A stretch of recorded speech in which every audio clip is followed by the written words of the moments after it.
Hi friends, ನಮಸ್ತೆ ಎಲ್ಲರಿಗೂ. I hope ಎಲ್ಲರೂ ಆರಾಮಿದ್ದೀರಾ ಅಂತ ಭಾವಿಸ್ತೀನಿ.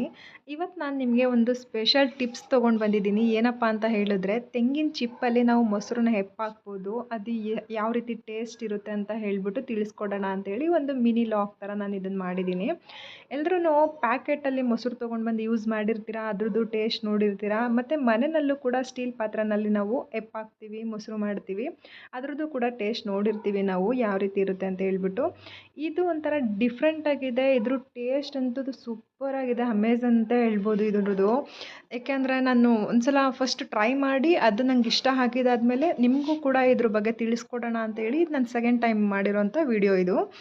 ಇದಕ್ಕೋಸ್ಕರ ನಾನು ಇವಾಗ ಒಂದು ತೆಂಗಿನ ಚಿಪ್ ತೊಗೊಂಡಿದ್ದೀನಿ. ಅದು ನಾನು ತೆಂಗಿನಕಾಯಿ ಎಲ್ಲ ತೆಗೆದಿದ್ದಾದಮೇಲೆ ಖಾಲಿ ಆಗುತ್ತಲ್ವ, ಸೊ ಹಾಗಾಗಿ ಅದ್ರದ್ದೊಂದು ಖಾಲಿ ಚಿಪ್ ತೊಗೊಂಡಿದ್ದೀನಿ. ಇದನ್ನು ನಾವು ಸುಮ್ಮನೆ ಇವಾಗ ವೇಸ್ಟಾಗಿ ಬಿಸಾಕ್ತೀವಿ, ಇದರಿಂದ ಎಷ್ಟೆಲ್ಲ ಉಪಯೋಗ ಇದೆ ಅಂತ ಹೇಳಿಬಿಟ್ಟು ಇವಾಗ ನೀವು ಕೂಡ ಯೂಸ್ ಮಾಡ್ಬೋದು. ಸೊ ಇದಕ್ಕೆ ನಾನು ಸ್ವಲ್ಪ ಹೆಪ್ಪಾಗ್ತಾಯಿದ್ದೀನಿ, ಮೊಸರಿತ್ತು ಸ್ವಲ್ಪ, ಅದನ್ನು ಸ್ವಲ್ಪ ಎಷ್ಟು ಬೇಕೋ ಅಷ್ಟು ನಾನು ಅದನ್ನು ಹಾಕ್ಕೊಂಡಿದ್ದೀನಿ. ಸೊ ಇವಾಗ ಅದ್ರದ್ದು ಫಿಲ್ ಆಗೋಷ್ಟು ನಾನು ಹಾಲು ತೊಗೊಂಡಿದ್ದೀನಿ, ಬಿಸಿ ಮಾಡಿಟ್ಟಿರೋಂಥದ್ದು. ಸ್ವಲ್ಪ ಹೆಪ್ಪು ಕೂಡ ಇದೆ, ಅದನ್ನು ಬಿಸಿ ಮಾಡಿಟ್ಟಿರೋದು ಫುಲ್ಲು ಮಾಡಿ ಈ ಥರ ನಾನು ತೆಂಗಿನ ಚಿಪ್ ಒಳಗಡೆ ಹಾಕಿದ್ದೀನಿ. ಇದನ್ನು ನಾನು ಒಂದು ಓವರ್ ನೈಟ್ ಇದನ್ನು ಬಿಟ್ಬಿಟ್ಟು ನೋಡಿ ನೆಕ್ಸ್ಟ್ ಡೇಗೆ ಈ ಥರ ಮೊಸರು ಬಂದಿದೆ.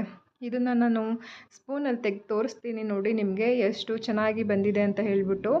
ಇದೊಂದು ಟೇಸ್ಟ್ ಮಾಡಿದ್ರಂತೂ ಹಬ್ಬ, ಇನ್ನೊಂದು ಸ್ಪೂನ್ ತಿನ್ನಬೇಕು ಅನ್ನೋಷ್ಟು ಚೆನ್ನಾಗಿದೆ. ಒಂಥರ ಸ್ವೀಟಾಗಿ, ಅದು ತೆಂಗಿನಕಾಯ್ದು ಏನು ಸ್ಮೆಲ್ ಬರುತ್ತೆ, ಅದ್ರದ್ದು ಟೇಸ್ಟ್ ಏನಿರುತ್ತೆ ಅಲ್ವಾ, ಸೊ ಅದೇ ರೀತಿ ಒಂದು ಫೀಲ್ ಕೊಡುತ್ತೆ ನಮಗೆ.